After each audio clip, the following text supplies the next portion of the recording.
Los desórdenes musculoesqueléticos relacionados con el trabajo son entidades comunes y potencialmente discapacitantes, pero aún así prevenibles, los cuales comprenden un amplio número de entidades clínicas específicas que incluyen enfermedades de los músculos, tendones, vainas tendinosas, síndromes de atrapamientos nerviosos, alteraciones articulares y neurovasculares. Los desórdenes musculoesqueléticos son la primera causa de morbilidad profesional en el régimen contributivo de la seguridad y salud en el trabajo, además con una tendencia continua a incrementarse.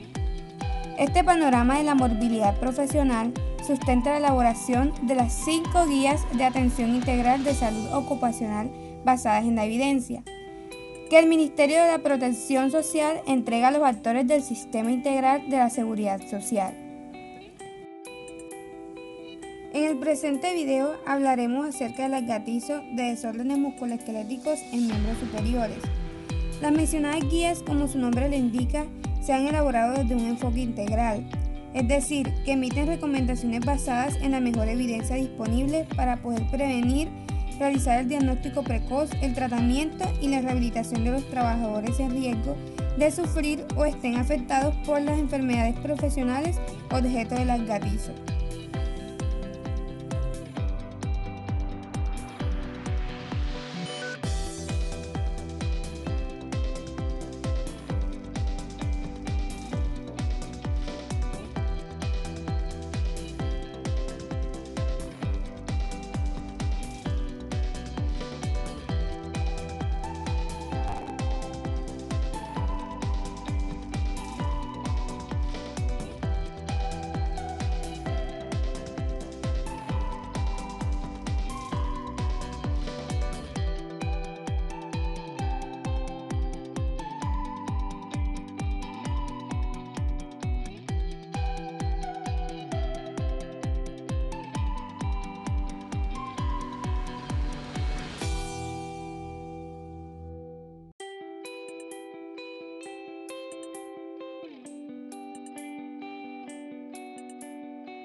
Factores de riesgo.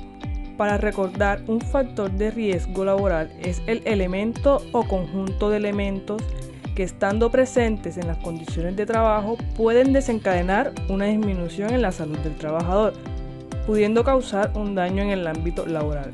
De acuerdo con la literatura revisada, se identificaron los siguientes factores de riesgos asociados al desarrollo del síndrome del túnel del carpo, epicondilitis o enfermedad de Corbijn de origen ocupacional.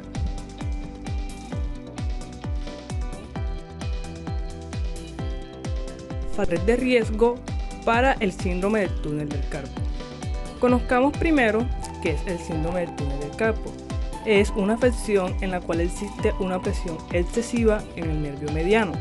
Este es el nervio en la muñeca que permite la sensibilidad y el movimiento a partes de la mano, principalmente en el primero, segundo y tercer dedo. A continuación, conozcamos los factores de riesgo del síndrome del túnel del carpo, que son factores de riesgo biomecánicos y factores individuales. Los factores de riesgo biomecánicos, que son los que involucran todos esos agentes o situaciones que tienen que ver con la adecuación del trabajo o los elementos que se utilizan en este. Además, la carga de trabajo, que es todo el esfuerzo que el trabajador tiene que realizar para desarrollar la actividad laboral. Entre esto encontramos postura de la muñeca, extensión y flexión de la muñeca, uso de mouse de computador, fuerza manual, movimientos repetitivos de dorsoflexión, uso de herramientas de vibración superior a 3.9 metros por segundo cuadrado, agarre fino sostenido. Y en los factores individuales encontramos la obesidad, embarazo, hipotiroidismo y combinación de los diferentes factores de riesgo.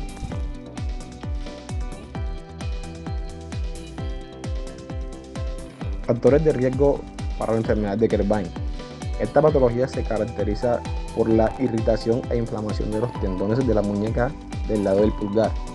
Factores de riesgo biomecánicos. Movimientos repetitivos de flexoextensión del artejo, trabajo energético, alta demanda física, presión sostenida o repetitiva de la muñeca, sostener herramientas u objetos con un agarre de pinza, movimientos precisos de los dedos, presión con la palma 2 horas por día, uso de herramientas de mano de vibración 2 horas por día, movimientos de torsión, movimiento de pistón, movimientos de agarre grueso, factores individuales, obesidad, combinación de los diferentes factores de riesgo.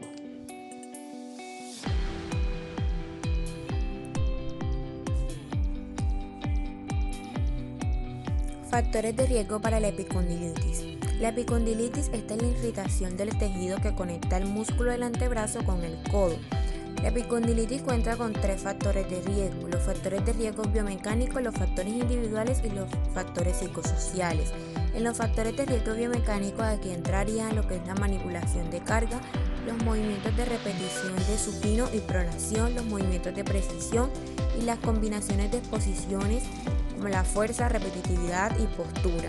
En los factores individuales entraría la obesidad, los sexo femenino y quinta década de la vida, entre los 40 y 50 años de vida.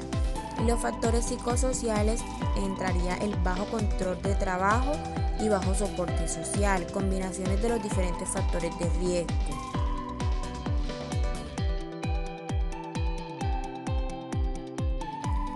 Recomendaciones para la prevención del síndrome del túnel del carpo, la epicondilitis o la enfermedad de Quervain ya en un origen ocupacional.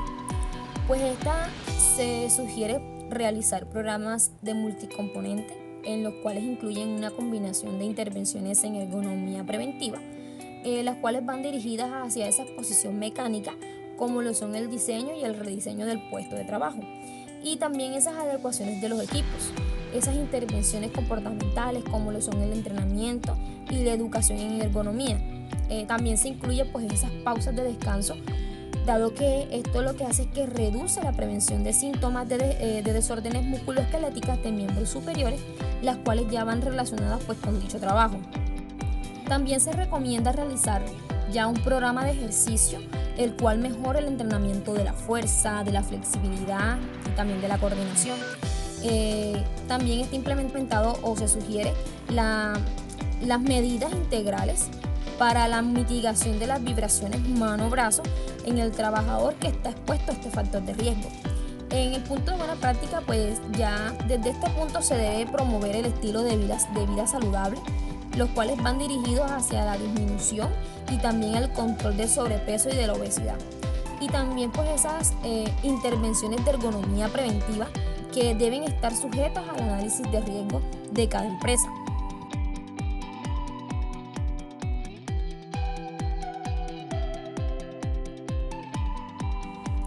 Recomendaciones para la vigilancia del síndrome del túnel del carpo, la epicondilitis o la enfermedad de Quervain de origen ocupacional. Recomendaciones preliminares.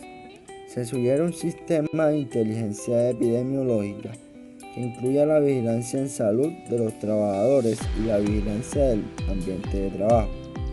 También se sugiere realizar la vigilancia del ambiente de trabajo, hacer una observación directa y un diligenciamiento de un cuestionario de evaluación de factores de riesgo. Se sugiere seguir el algoritmo número 1 para la implementación del sistema de inteligencia epidemiológica de desórdenes musculoesqueléticos de miembros superiores, como la epicondilitis, la enfermedad de Quervain y el síndrome del túnel del carpo. En el algoritmo número 1, trata sobre los factores de riesgo de los trabajadores en la epicondilitis lateral y medial. Se especifican sus síntomas, se identifica si es intermitente o dependiente de la actividad, si los síntomas aparecen en actividades específicas o hace cuánto tiempo. Se identifica si el caso es compatible para epicondilitis o no lo es. Si no lo es, se continúa con el programa preventivo de la enfermedad. En caso de ser compatible con epicondilitis, se remite a la EPS en salud ocupacional para exámenes físicos e historia clínica. Se evaluaron los signos, se confirma o no el caso de epicondilitis, Si es un caso no confirmado, se considera descartado, se evalúa el diagnóstico diferencial y se continúa en un programa de prevención. En caso de ser un caso confirmado de epicondilitis, se le da manejo médico integral e intervención ocupacional.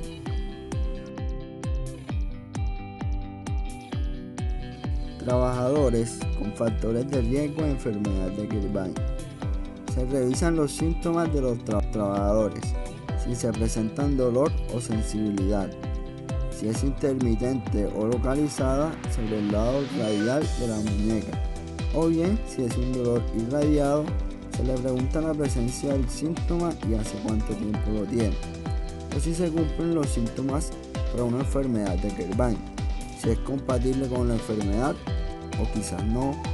Si es un caso no compatible con la enfermedad de Kirchbein, se le continúa en programas de prevención e inteligencia epidemiológica. En caso de ser un caso compatible con la enfermedad de Kirchbein, se remite a una EPS en salud ocupacional para exámenes físicos e historia clínica. Se evalúan los síntomas, se le realizan pruebas de resistencia en la extensión del pulgar y resistencia en la abducción del pulgar. Seguido de esto se confirma el diagnóstico como enfermedad de Kirchbein o se descarta.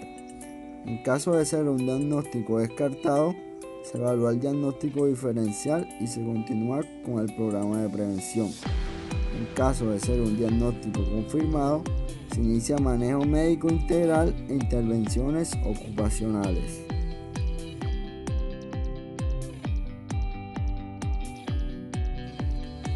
Trabajadores con factores de riesgo en el síndrome del túnel del carpo. Se revisan los síntomas de cada trabajador, si presentan pérdida de fuerza en la prensión, parestesia intermitente o dolor en al menos 2 dedos, en la palma de la mano y la muñeca. Se pregunta hace cuánto presentan los síntomas y qué tanto tiempo le duran los dolores o las molestias.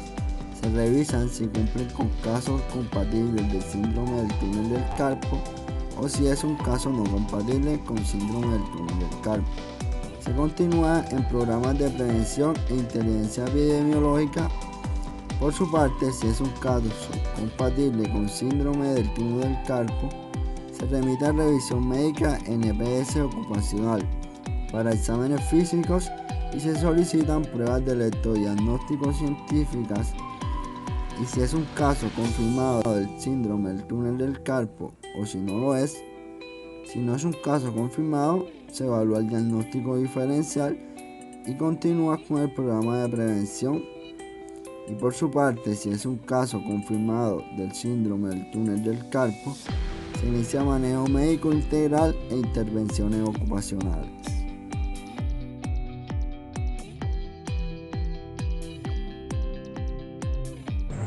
Recomendación sobre el diagnóstico del síndrome del túnel del carpo, la epicondilitis o la enfermedad de Kirchbein de origen ocupacional. Recomendaciones preliminares. Se sugiere iniciar el abordaje diagnóstico para desórdenes musculoesqueléticos del miembro superior, epicondilitis, enfermedad de Kirchbein y síndrome del túnel del carpo, con una historia clínica y examen físico completo que incluya la identificación de factores de riesgo individuales, biomecánicos y psicosociales. Para una buena práctica en el diagnóstico de epicondilitis y enfermedad de Kirchbein hay que tener en cuenta que es un proceso clínico que debe estar basado en historia clínica y examen físico. Asimismo, se recomienda para la confirmación diagnóstica de síndrome del túnel del carpo realizar pruebas electrodiagnósticas que incluyan neuroconducciones sensitivas y motoras que permitan realizar comparaciones nervio a nervio, es decir, que permitan comparar los nervios con cubital o radial. Recomendaciones para la intervención ocupacional del síndrome del túnel del carpo, la epicondilitis o la enfermedad de Kirchbein, tratándose de un origen ocupacional. Se sugiere para trabajadores con diagnóstico de síndrome del túnel del carpo el uso nocturno de férula de muñeca debidamente prescrita. Debe estar en posición neutra o en momentos de reposo cuando no se esté realizando ninguna actividad. para así reducir los síntomas y mejorar la funcionalidad como parte del tratamiento integral. Se debe tener en cuenta que se deberá brindar a todo trabajador con diagnóstico de síndrome del túnel del carpo, a quien se le prescriba férula de muñeca, una capacitación para su adecuado uso. Se sugiere para la intervención de los trabajadores con diagnósticos de desórdenes musculoesqueléticos de miembro superior, como lo son epicondilitis, síndrome del túnel del carpo y enfermedad de Quervain, la adaptación de las herramientas de trabajo conforme a las normas técnicas colombianas vigentes en ergonomía. Otra recomendación es que se le aconseja como parte integral de la intervención ocupacional en trabajadores con desórdenes musculoesqueléticos de miembro superior, como lo son el síndrome del túnel del carpo, epicondilitis y enfermedad de Quervain. Realizar intervenciones ergonómicas con el objetivo de controlar el o los factores de riesgo.